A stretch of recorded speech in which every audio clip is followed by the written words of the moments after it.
So here I am at Carbondale Public Library. It's July 4th, Independence Day. Whee! I'm looking like a maggot with my big red hat. And looks like I'm alone. I can't tell if there's a person over there or not, but if they are, it's most likely a homeless person. I'll check it out. But, you know, people are barbecuing and all that, staying inside. It's 93 degrees out here. It's been above 90 for like, I don't know, about a week straight. Uh, just beats the shit out of you, man. The heat just really fucking takes it out of me. But, you know, I'm bringing plenty of water and making sure that I'm hydrated, all that, blah, blah. But, you know, the more disappointing thing is that, like, nobody gives a fuck. Or the few people that I've been able to actually talk to don't give a fuck. And then the ones that I've reached out to either don't see it as important to their own cause or whatever, you know. Kind of the same thing that lady told me yesterday, that manager of the garden market, that, you know, when I asked her, I was like, so when our government kidnaps innocent children and puts them in prison, that does not impact you? And she's like, no. And so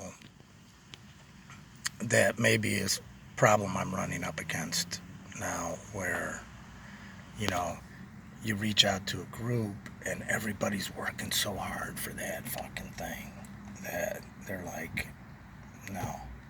Can you loan us some money? Can you give us some time?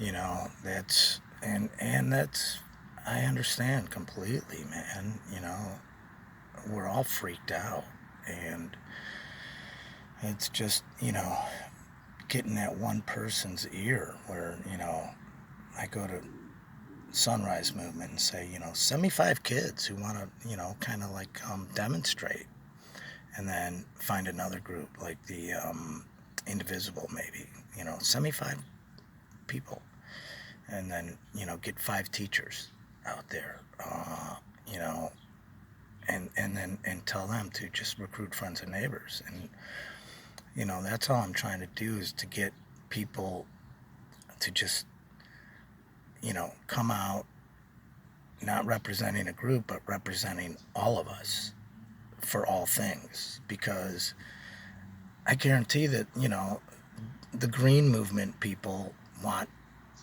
background checks on guns and want to get rid of automatic weapons and, you know, universal health care. And the same with, you know, BLM. And the same thing with, you know, every other group out there wants kind of the same things. But they're working so hard on their own issues that they cannot, like, kind of get together for whatever reason. I don't know, because, you know, they're asking the same people for donations, maybe, you know, that might be part of it. But, you know, if they could just, you know, if we could send out, you know, 4 or 5 people who want to be active to come out like every day for 2 weeks, you know, from like 8, 9, 10 different groups, then, you know, by the third day they're going to be going, you know, they're all going to be like huddled in meetings going, let's, you know, let's do this later in July, and let's, you know, okay, you know, we'll all be there, whatever. And then, you know, let's do this in, you know, early August before they go back to school. And then, you know, and then maybe plan something for when school starts or whatever. You need to raise visibility is what we have to do. I mean, that's how we can get the power back, by raising visibility. and getting out there and, letting them, the elected officials and candidates, see that, we're out there. And you have like groups, progressive groups, and justice groups that have like 100 chapters across the country. And, I mean, if you did that in 100 cities, where, every day from 4 to 5 o'clock, these people, presumably mostly young people, would go out and kind of have a town hall meeting in their community, and, once people, just everyday Americans, realize what's going on, they're going to go down there and they're going to go, what about this? What can we do about that? You know? And, you know, I mean, it will bring communities together. I think it can. I just don't know. Because so far down here, all the people that I've talked to personally just don't care. They really don't. Or, they argue the right wing point. Like, that they shouldn't be here, and who's going to pay for it? And what about the American people first? I mean, those are three standard arguments that you're going to get. And, the only answer is, well, yeah, we're working on all that stuff, but in the meantime, can we let these children out of prison? Can we stop torturing these people on both sides of the border?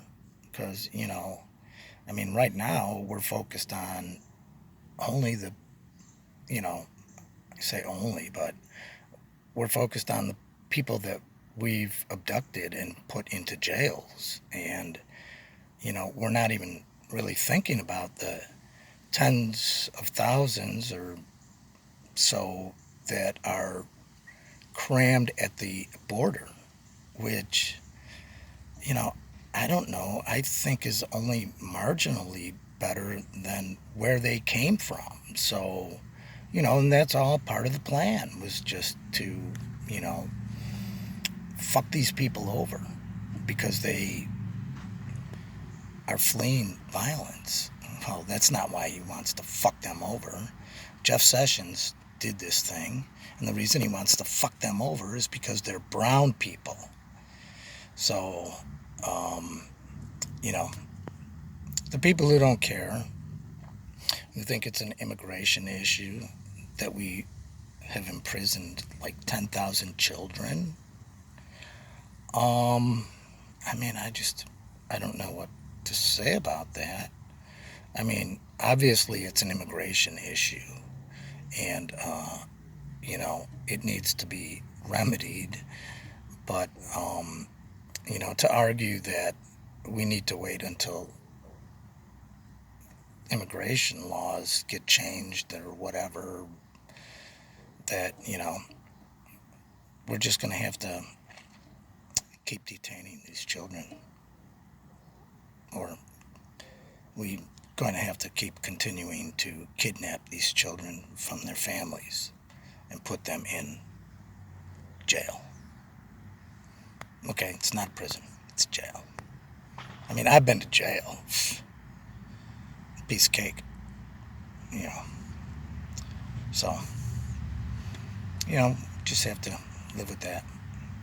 As long as it doesn't impact my life, as long as they don't come and take my kids or my grandkids away from me and, put them in some kind of holding center until, I don't know, whenever, who knows.